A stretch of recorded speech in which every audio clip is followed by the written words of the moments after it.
Is it possible, with approximately one single change, to make any one combat job in Final Fantasy XIV hilariously busted and broken beyond belief? Absolutely. But what if you also had to do it in an actually interesting or even funny way? That is what this video is about, and obviously, some jobs clearly lend themselves to busted changes more than others. Now, be sure to let me know your broken ideas in the comments, and let me know which one of mine was your favorite, if you have one. Monk. Deep Meditation 2, now, in addition to its existing effect, increases the maximum chakra gauge space by 5, similar to Brotherhood, and generates 1 chakra per weapon skill or ability successfully delivered. This is mostly the same wording as for Bloodwhetting's healing. This means that every GZ generates at least 1 chakra, sometimes 2 when it crits. Every OGZ generates at least 1 chakra, and yes, Forbidden Chakra also generates 1. This gets particularly insane on AoE, as on 5 targets, Enlightenment itself would generate 5 chakras. Although, the delay from the attack being performed to the attack landing and so generating chakras might trip you up if you don't already have 10 chakras before you start Kamehameha blasting. Astrologian. Each individual card drawn from Astral or Umbral draw now additionally has a high chance of instead being the card Pot of Greed, which allows the Astrologian to draw 2 cards from the top of their deck, which means that using this card will randomly draw 2 new cards among those you have already spent. Each of which can also again be Pot of Greed. And yes, the Astrologian is cheating, there's way more than 3 Pots of Greed in that deck.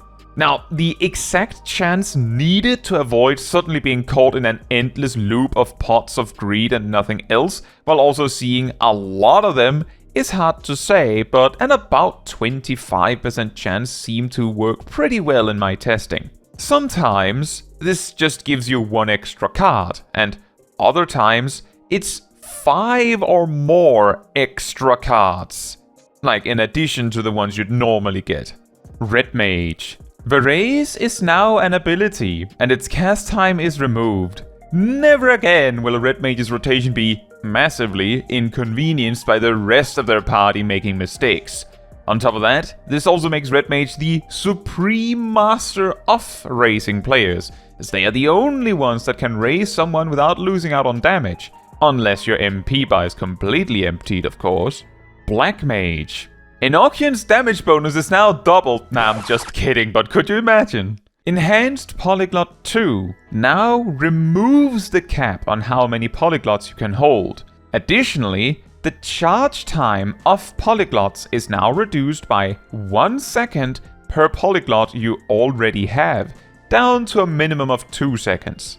This is one of those cursed ones, quote unquote, as it will take like 6.5 minutes of combat, or actually being in Enochian, to reach enough that you have infinite polyglots. But that is also assuming you don't spend any up until that point. But imagine that damage ramp.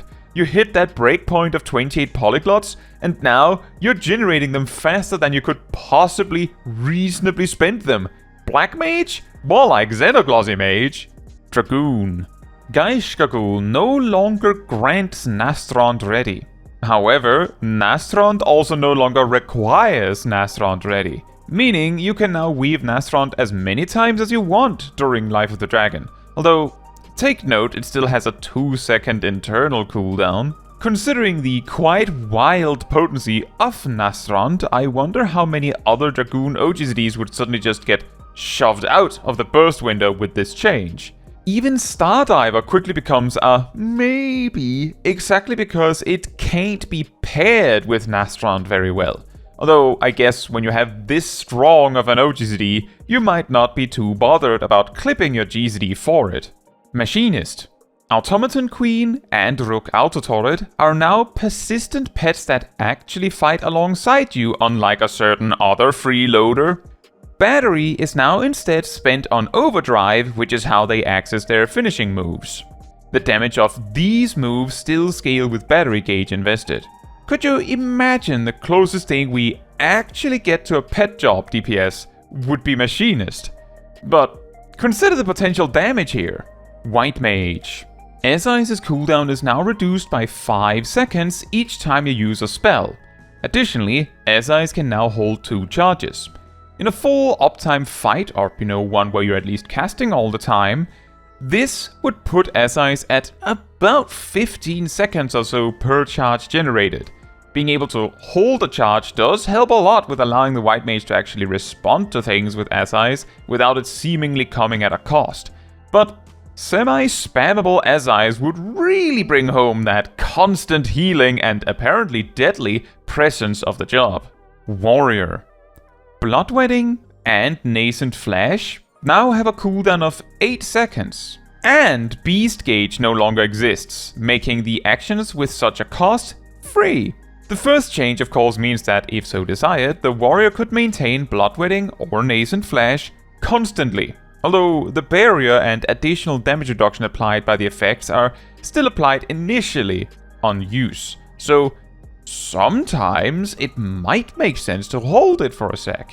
The second change is maybe a bit more interesting, as Fellcleave being outright free calls into question whether it is worth it to even bother maintaining Surging Tempest in the first place. The answer? Yes it is. Even if all you did was set up Surging Tempest and then Fellcleave until you had to reapply it, this would still be a gain of like 0.4%. Add in all the other attacks that would benefit and this quickly gets out of hand. Dark Knight. MP costs have been removed. Of course, this means TBN is free, but also that its payoff for the barrier breaking becomes meaningless, as Edge and Flood are also free. This also immediately causes the Dark Knight rotation to completely fall apart, as why would you bother spending time on the 1-2-3 combo when you could just spam Edge of Shadow for more damage? To be fair, that's not entirely true, as the internal cooldown of Edge does mean that while you might not want to use your GZD exactly on the GZD, there is some benefit to sneaking one in between 2 edges, although sometimes you'd just sneak a different ability in between them too. Pictomancer. Smudge now additionally instantly paints one of your unpainted motifs, with the priority of Living motif, then Hammer motif, and then Starry Sky motif. Essentially, once the rotation is ongoing, simply using Smudge on cooldown would cover all of your painting needs, which is obviously crazy strong. The inspiration for this one is the PvP version of Smudge, but that one actually only gives you the equivalent of Swift Cast, so we had to go even further beyond. A little cursed part is of course that this also means you need to dash across the arena every 20 seconds, and also means you will not have Smudge for when you just need the mobility option itself very often. Bard. Enhanced Empyreal Arrow now also causes weapon skills to trigger repertoire for your current song when they hit a target. Additionally, each repertoire proc beyond the 4th on Army's Paeon increases the duration of Army's Muse by 1 second once it is activated. The first bit is of course just crazy powerful all on its own, but the second bit helps alleviate the issue that where Wanderer's Minuet and Mage's Ballad keeps benefiting from more and more procs, Army's Paeon only really cares for the first 4. At worst, each repertoire proc is worth like around 90 potency by being half a Heartbreak shot, but then it also gives way more Apex arrows, not to mention Apex Arrow and Blast Arrow themselves are also weapon skills. Reaper. Gluttony no longer has a cooldown, however it still has a cost. Additionally, Executioner's Gallows, Gibbet and Guillotine now also generate 10 soul gauge. This effectively removes Grim Swathe and Bloodstalk from the rotation, and as Gluttony gives 2 Executioner stacks, massively increases both Shroud gauge generation and reduces the amount of GZDs that aren't Executioner or Shroud related. With that, and the upkeep of Death's Design, and the cooldown of Soul Slice on top of Enshroud itself, the amount of regular filler GZDs would also drop massively. In fact, I could imagine that sometimes you would have to simply choose to finish a 1-2-3 combo, since you wouldn't return to it willingly for way over 30 seconds. Gunbreaker. Each cartridge spent during No Mercy increases the damage bonus of that No Mercy by a further 5%. Please enjoy your possibly 50% damage bonus No Mercy for Lionheart. However, that comes with the caveat that you won't have time to Sonic Break or properly Gnashing Fang during No Mercy. But I'm pretty confident this is a worthy trade-off to make Reign of Beasts even crazier. But it definitely makes this rotation really stupid. Oh well. Dancer. Standard finish, finishing move, technical finish, and Tilana additionally strike from their dance partner, just like Curing Waltz. While effectively doubling the potency of these 4 attacks isn't that broken, there is something funny about these big attacks exploding from 2 origin points. I'm sure in any AoE-like situation that dancers will also love that the position of their dance partner could matter for where their primary target damage goes. Not to mention, consider how insane this would be in low-level duties where standard step is already 1 step removed from an actual nuke. Summoner. Carbuncle has been given a Wormwave gun, and also all of Summoner's actions now scale directly with the Summoner instead of relying on pet potency. The Wormwave gun allows Carbie to shoot a 100 potency attack at the same cadence as Bahamut, and similarly can stockpile shots to fire faster, just like Bahamut, when there is no attackable target or Carbie is removed from the field during other summonings. Finally, our Carbie isn't just standing around anymore. Scholar. Catalyze is removed, and now both Adloquium, Succor, and their upgrades will double their shield size when they crit heal. Yes, you can deploy the whole thing. Yes, this used to be a thing back in the day. Yes, it is very busted, especially with Recitation existing. Oh, also, Recitation can now also be spent by Manifestation and Accession from Seraphism.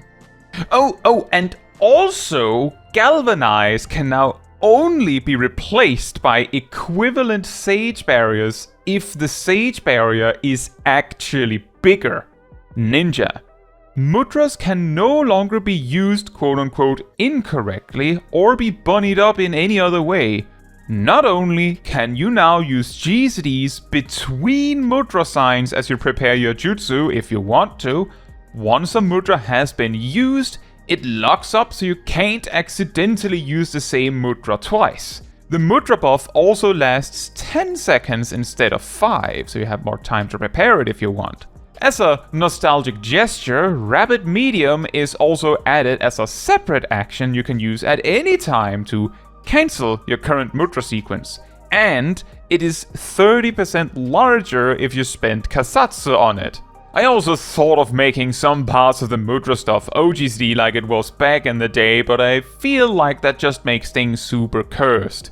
Now you can set up the mudras for Suiton significantly earlier, do some GZDs and then cast it. Similarly, for the burst itself, nothing prevents you from setting up Raiton or Hyoshiranryu early to save some time inside the burst window. It isn't that busted, but it seems like a funny and mildly cursed change, so enjoy. Viper. Serpent's Ire now instantly applies both Hunter's Instinct and Swift Scaled, and increases the duration of all effects on the Viper by 10 seconds. So you can finally fit that third reawaken in. No, I got that one right. I said all. Better make sure you use Serpent's Ire when there isn't like a crucial boss mechanic timer on you or something. Or maybe do, it might actually help. Sage. Soteria now additionally applies a shield for the full healing done by Cardia with Soteria included, and causes the effect of Cardia and Soteria to be applied in a 20-yard radius around the target of Cardia. This changes Soteria from being a rather middling healing cooldown at best to being a 1-minute cooldown that effectively pulses 4 nearly 300 cure potency heals and just as big barriers, which, come to think of it, makes Hollas look kinda silly by comparison. Paladin. Hallowed Ground is now a 2-minute cooldown, and can now block damage redirected by cover.